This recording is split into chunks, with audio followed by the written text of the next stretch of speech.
Today I wanted to talk to you about the importance of setting up the table for a holiday meal when you have a family member who has food allergies. I grew up like a lot of people where there's not a huge emphasis on how decorative the table is for a holiday meal. Just my family was very down to earth and there were different food choices and it was a nice setting, but not over the top or anything that you would consider, this is really fancy.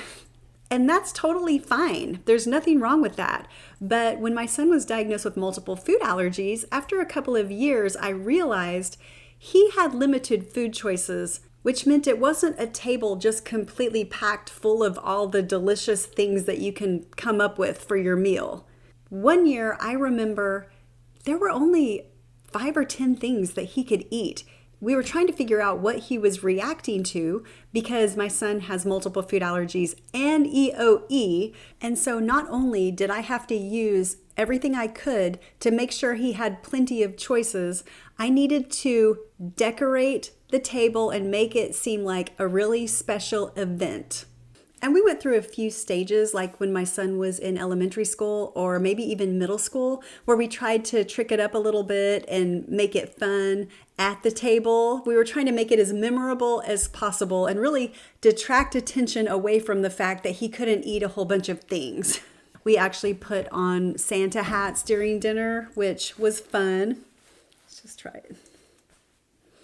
That makes it fun. It makes it more of, this is for real Christmas. We're having fun. We're eating together as a family. There's several food choices for everyone. But after a couple of years, he got a little older, and I was glad about that because I was already sweating from preparing food and getting the table set and making sure everything looked great and the food was coming out on time and things that were supposed to say warm were warm. So putting a hat on my head and making me burn up was not ideal for me.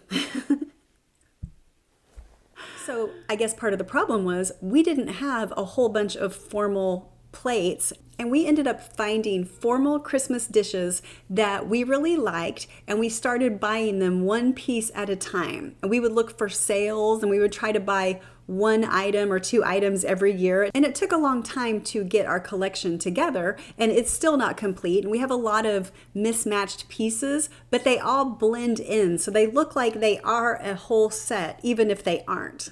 I'm sitting here at the table right now, and I just have all the dishes sitting out because in a few days I'm going to need to use them for the table. So I just wanted to get organized.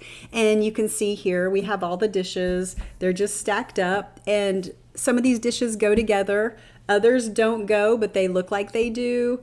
We even have some Christmas decorations that go on the table to make it better. My son's chessboard is actually at the other end of the table right now because we were playing chess, but normally that wouldn't be there for a holiday meal. That will have to be moved. But I wanted to talk about, why is it important to have a nice sit-down setting? Does it mean that everybody has to have matching dishes like what we have? No. In fact, what we used to do is we just tried to get all dishes that matched each other in color. And if we didn't have that, we would also use a lot of glass because glass will blend in with anything.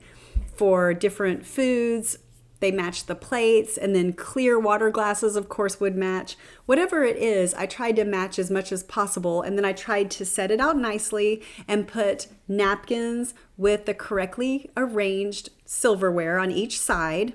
Cloth napkins can be fairly inexpensive at different stores, but even paper napkins that are a certain color can still make a table really pretty.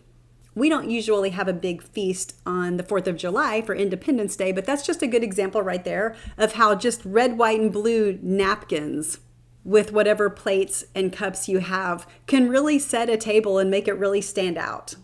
I've even gone as far as putting people's names at their plate so everyone knows where to sit.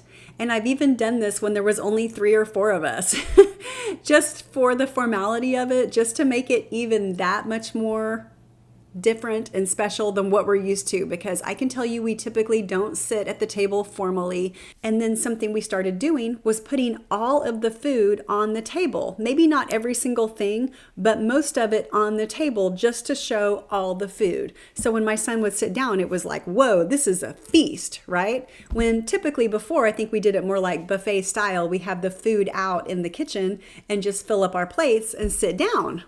That's fine, that's easy, but I realized I wanted to be a little bit more impactful, that he is able to have a feast at the holidays just like everyone else.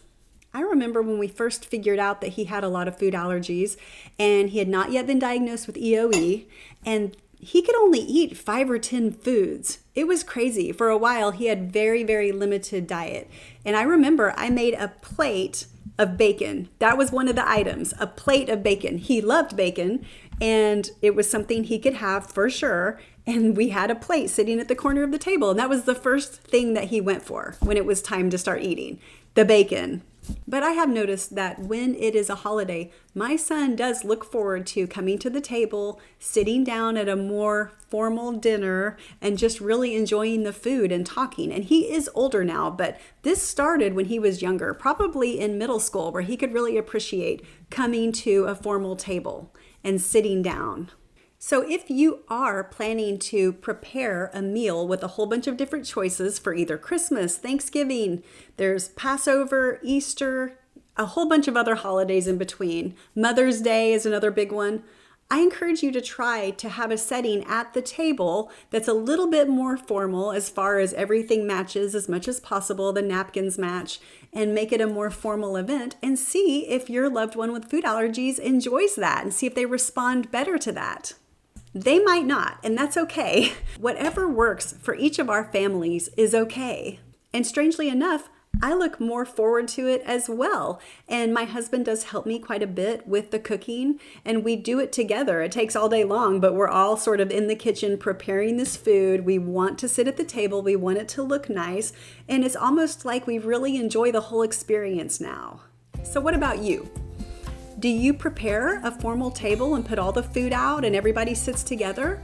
Or have you found that your family prefers it to be informal, where they can just get their food buffet style and they still get all their choices and everyone likes that better?